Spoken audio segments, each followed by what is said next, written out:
வணக்கம் நேர்களே, இன்றைக்கி நம்ம வீடியோவில் என்ன பார்க்க போகிறோம் அப்படின்னா புதுக்கோட்டை கொத்தமல்லி சட்னி. கொத்தமல்லி சட்னி ரொம்பவே நல்லது அப்படின்னு தெரியும். அது ரொம்பவே ஈஸியும் கூட. அது எப்படி செய்யலாம், அதுக்கான தேவையான பொருள் என்ன அப்படின்னு பார்க்கலாம். இதற்கான தேவையான பொருள் ஒரு கட்டு கொத்தமல்லி எடுத்து வச்சுருக்கேன். தேங்காய் திருவல் திருவி வச்சுருக்கேன். 2-3 வெங்காயம் எடுத்துக்கோங்க.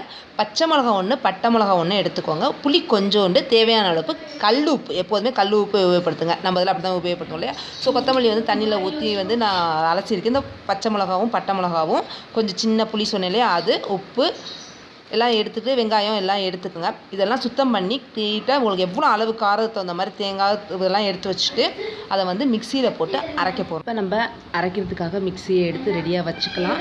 இந்த பொருட்கள்லாம் அதில் போட்டு அரைக்கலாம். அதுக்கு முன்னாடி கொத்தமல்லி எதுக்கு நல்லது அப்படின்னா கண்ணுக்கு ரொம்பவே நல்லது. இதில் விட்டமின் ஏ எல்லாம் இருக்கிறதுனால பொட்டாசியம் எல்லாமே இருக்குது. ஸோ இந்த குழந்தைங்களுக்கும் இது சாப்பாட்டில் தினைக்கு கொடுத்துட்டே வந்தீங்கன்னா கண்ணில் நீர் வடிகிறது, கண் எரிச்சல் வருது, இது எல்லாமே குறைஞ்சிட்டே வரும். இது தினைக்கும் கொஞ்சமாவது சமையலில் ஏதாவது ஒரு விதத்தில் உபயோகிக்குங்க.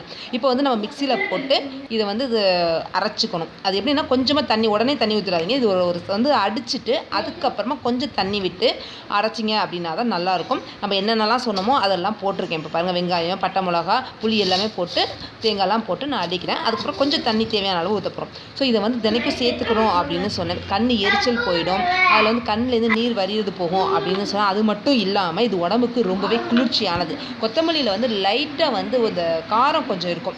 அதனால அந்த டேஸ்ட் சமையலுக்கு எல்லாத்துக்குமே ரொம்ப டேஸ்ட் கொடுக்கறதுனால எல்லாருக்குமே கண்டிப்பாக அது ரொம்ப பிடிக்கும். பிடிக்காத மாதிரி ஒரு வித்தியாசமான டேஸ்ட் கொத்தமல்லிக்கு இருக்கும். அதனால தான் இது எல்லாருக்குமே பிடிக்குது.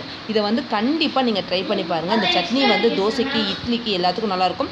இதை அப்படியே தோசை மேலேயும் நீங்கள் அப்ளை பண்ணிட்டு தோசை சுட்டு சாப்பிட்டு பார்த்தீங்க அப்படின்னா ரொம்ப அடை பிடிக்கல அப்படின்னா சும்மா சூடாக சட்டியில் போட்டு லைட்டாக நீங்கள் வதக்கிட்டு சாப்பிட்டீங்கன்னா ரொம்ப நல்லாயிருக்கும். இதை சாதத்தில் நெய் போட்டு சாப்பிட்டு பாருங்கள், ரொம்பவே டேஸ்டியாக இருக்கும். இதை கண்டிப்பாக ட்ரை பண்ணி பாருங்கள். நம்ம சேனலை லைக் பண்ணுங்கள், ஷேர் பண்ணுங்கள், சப்ஸ்கிரைப் பண்ணுங்கள். Health is wealth.